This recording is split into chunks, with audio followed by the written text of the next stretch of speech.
Olá a todos, hoje é dia 15 de dezembro de 2019, meu nome é Gilmar e eu estou aqui para comentar as principais notícias da semana. Na verdade eu queria tocar em dois assuntos que são importantes, que foram notícias aí na semana, um bastante positivo e o outro nós vamos ver nem tanto. A notícia positiva, o assunto que é bom para todos os brasileiros tem a ver com o crescimento da economia. O Brasil amargou aí nos últimos 3 anos, fruto aí da irresponsabilidade do governo do PT, talvez aí a maior recessão da sua história. Foi uma coisa terrível e jogou aí no desemprego imediato aí mais de 12 milhões de brasileiros. De lá para cá, o Brasil vem se recuperando aos poucos, com muita dificuldade. O desemprego tem diminuído, mas numa velocidade ainda bastante aquém do que nós precisamos realmente. Tá? Mas, de qualquer maneira, esse ano foi um ano muito positivo.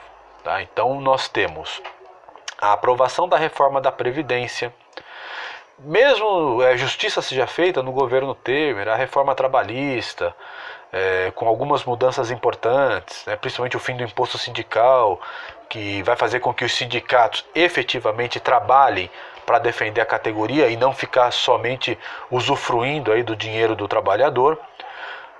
E esse ano, com as medidas implementadas pelo governo do presidente Bolsonaro, as expectativas melhoraram muito. Então, só para vocês terem uma ideia, toda semana o Banco Central elabora o chamado relatório Focus, onde ele faz uma pesquisa com os principais agentes econômicos, bancos, economistas, consultorias, etc. Eles fazem uma média da expectativa de crescimento econômico para o ano e para os anos seguintes. Na semana retrasada, final de novembro, a expectativa de crescimento do Brasil para esse ano era de, deixa eu pegar aqui o dado certinho, 0,99%, não chegaria a 1%. Para essa semana, o último relatório Focus, publicado da semana do dia 6, dessa semana ainda vai virar na próxima segunda, o número já passou para 1,10%. 1,10%. Ou seja, você teve um aumento aí importante na expectativa de crescimento para esse ano. Para o ano de 2020, a expectativa de crescimento é de 2%, 2,2%, é o dobro do que vai crescer esse ano. E para 2021 e 2022, na faixa de 2,5%. Quer dizer, você teria aí um crescimento bom para esse ano, em relação ao período anterior. Para o ano que vem, dobraria em relação a esse ano, que seria muito positivo, e nós teríamos uma estabilização aí em mais ou menos 2,5% de crescimento até 2022. Isso é importante porque significa que o Brasil, a expectativa para o Brasil é importante, porque como é que funciona essa coisa do crescimento, investimento? O empresário, ele faz uma aposta para o futuro. Então ele dá uma olhada no cenário. Se o cenário for positivo, ele fala, bom, isso aqui vai crescer. Então eu vou e invisto no aumento da produção, compro máquinas, contrato funcionários. Então tudo isso gera uma expectativa positiva.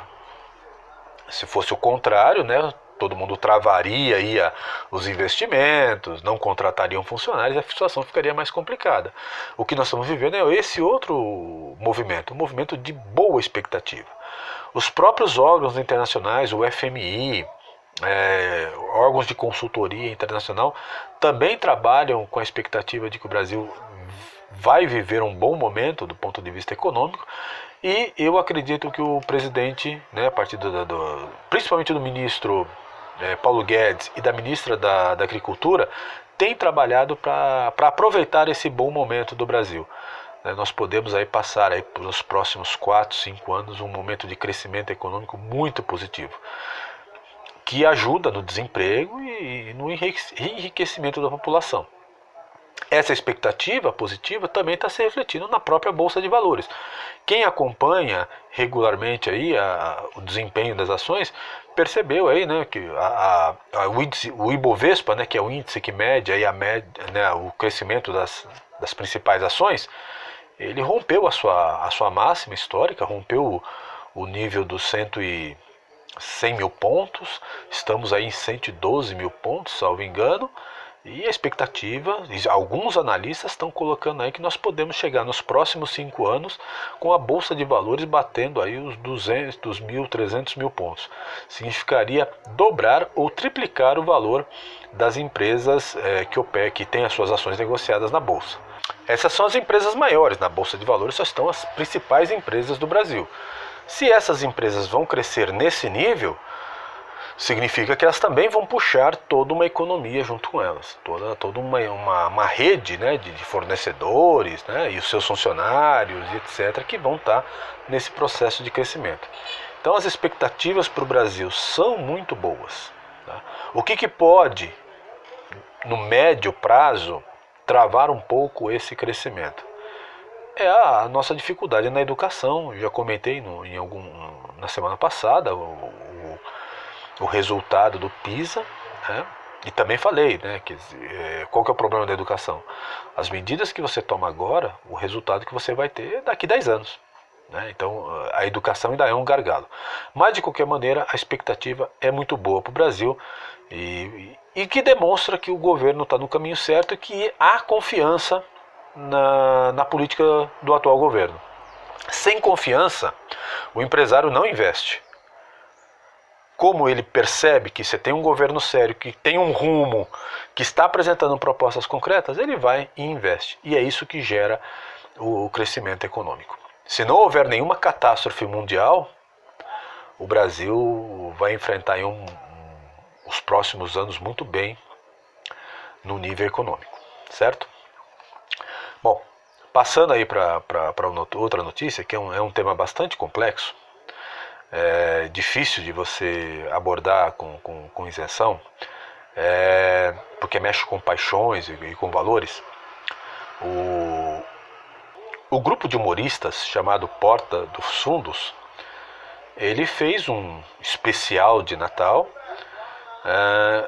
que está passando no Netflix, foi feito em parceria com a Netflix, onde eles zombam da figura de Jesus, né? Tratando Jesus como se ele fosse um homossexual, alguém aí que, enfim, fazendo toda uma zombaria do próprio cristianismo, certo? Eu não vi o vídeo, eu já decidi que não vou assistir. Aliás, já há muito tempo eu deixei de assistir esse Porta dos Fundos.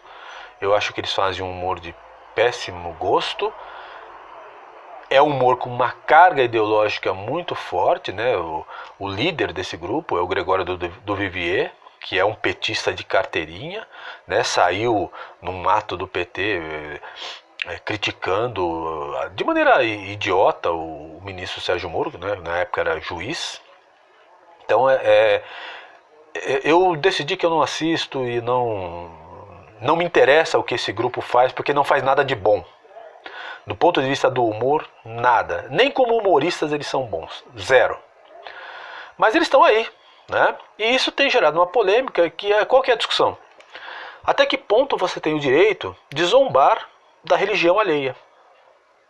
Isso é um debate muito complexo. Eu queria dar um exemplo aqui. Alguns anos atrás, nós tivemos um atentado na França contra o jornal Charlie Hebdo. O jornal Charlie Hebdo é um jornal de humor. Eu até já comentei sobre esse jornal em algum vídeo passado. E eles, de fato, eles zombam com todo mundo e com todas as religiões. Só que eles caíram na besteira de zombar com o Islã. A comunidade islâmica da França entrou na justiça para impedir que o Charlie Hebdo fizesse as piadas, retratasse o profeta Maomé, etc., como eles vinham fazendo. E na justiça francesa foi dado ganho de causa para o jornal. Né? Ou seja, o que significava naquele momento essa decisão? Que a liberdade de expressão estaria acima dos valores religiosos. Né? Ou seja, você tem o direito de zombar, porque a liberdade de expressão está acima, mesmo que o outro se sinta ofendido porque sua religião foi ofendida.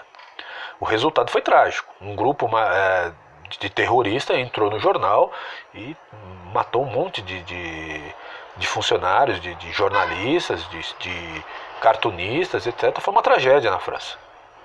Mataram um policial, uma coisa horrível. Agora, com o cristianismo não acontece. Primeiro porque você não vai encontrar, porque sempre vai haver um ou outro mais extremista, mas em geral o cristianismo não prega o terrorismo, tá? Agora eu pergunto para vocês, o grupo humorista Porta dos Fundos fez alguma zombaria contra Maomé? Não estou defendendo que faça, só estou perguntando. Fez alguma zombaria contra o Islã? Não, nenhuma. Sabe por quê? Porque, como eu disse para vocês, é um grupo que tem uma carga ideológica muito forte. Então a questão deles não está envolvida com a liberdade de expressão, não, nós zombamos de todo mundo. Não, eles zombam do cristianismo. Porque eles acham que o cristianismo é o que supostamente atrasaria o desenvolvimento do Brasil, porque o Brasil você tem os cristãos são atrasados e que não defendem as minorias e etc, etc, etc. Isso tudo é uma grande bobagem, mas eles pensam assim. Então, na verdade, o que eles estão fazendo é política. Eles não estão fazendo humor, estão fazendo política. Por isso gerou tanta polêmica, tem até um abaixo-assinado correndo aí, né? Mas enfim, e o que se pode fazer com isso? Porque o Brasil é formado majoritariamente por cristãos, de qualquer vertente, católico, protestante, pentecostal, neopentecostal, etc. Isso aí você tem um grande número de denominações, né, de vertentes religiosas, mas todas elas têm algo em comum. E o que é esse algo comum? A figura de Jesus Cristo como Filho de Deus que veio à Terra, se fez homem para salvar a humanidade. Essa é a base aí do cristianismo, né, que morreu e ressuscitou. Então, quando o Porta dos Fundos faz essa zombaria com o cristianismo, ele está zombando da imensa maioria da população, mais de 90% da população. Isso é um fato. E o que nós podemos fazer? Vamos lá metralhar o pessoal dos Porta dos Fundos? Claro que não. Em nenhum momento eu defenderia uma posição como essa. Mas eu acho que o boicote é a melhor arma que nós temos. E eu já vou começar meu boicote por aquilo que dói mais, que é o bolso. Como eu já disse para vocês, eu não assisto esse programa no YouTube. Já assisti, mas há muito tempo, isso aí não é humor, não serve, isso é uma bobagem. Não vou assistir esse programa na Netflix. Na verdade, eu estou muito inclinado a a romper minha assinatura, né, cancelar minha assinatura com a Netflix. Mas eu vou boicotar a empresa que é um dos patrocinadores do Netflix, que é a empresa que faz a cerveja Itaipava. Eu vou pegar aqui o nome dessa empresa direitinho. Deixa eu pegar aqui. É o Grupo Petrópolis. Grupo Petrópolis que patrocina o Porta dos Fundos, que produz a cerveja Itaipava, está fora do meu rol de produtos que eu vou consumir. Aliás, por dois motivos. Dois motivos que nós devemos boicotar a cervejaria Petrópolis, esse Grupo Petrópolis. Primeiro, por estar patrocinando um grupo que vilipendia e zomba da crença da maior parte da população brasileira, da grande maioria da população brasileira. E segundo, porque é um grupo que está envolvido na corrupção da Odebrecht. A Odebrecht, dentro do processo de delação premiada, né, ou não se chama, tem um outro nome quando é empresa, né, quando é o cidadão que cometeu um crime, ele faz a delação premiada, entrega aos comparsas para ter a sua pena diminuída. Quando é uma empresa tem um outro nome, me fugiu o nome agora, mas tem outro nome. Esse grupo, a Odebrecht declarou que o Grupo Petrópolis fazia a intermediação do dinheiro para a corrupção. Por que isso? Porque como o Grupo Petrópolis trabalha com cerveja, com refrigerante, etc., eles trabalham com muito dinheiro vivo. Porque você tem o caminhão que passa lá no bar, o cara do bar paga em dinheiro pelo produto. Então eles trabalham com muito dinheiro vivo, o que facilita a corrupção porque não passa pelo sistema financeiro. Então essa empresa aí do Grupo Petrópolis, esse Grupo Petrópolis, seus dirigentes estão sendo investigados pela Polícia Federal no âmbito da Operação Lava Jato. Então nós temos aí dois motivos para boicotar todos os produtos do Grupo Petrópolis. Esse é o nosso poder. Primeiro, porque patrocina esse grupo idiota aí que não faz humor, faz militância política, na verdade, que é o Porta dos Fundos. E segundo, porque o Grupo Petrópolis está envolvido em corrupção. Então são dois bons motivos para não comprarmos nenhum produto dessa empresa. Tá certo? Bom, eu vou ficando por aqui. Se vocês gostaram, deixem like, deixem seus comentários, compartilhem o vídeo e nos vemos aí no próximo vídeo. Até breve.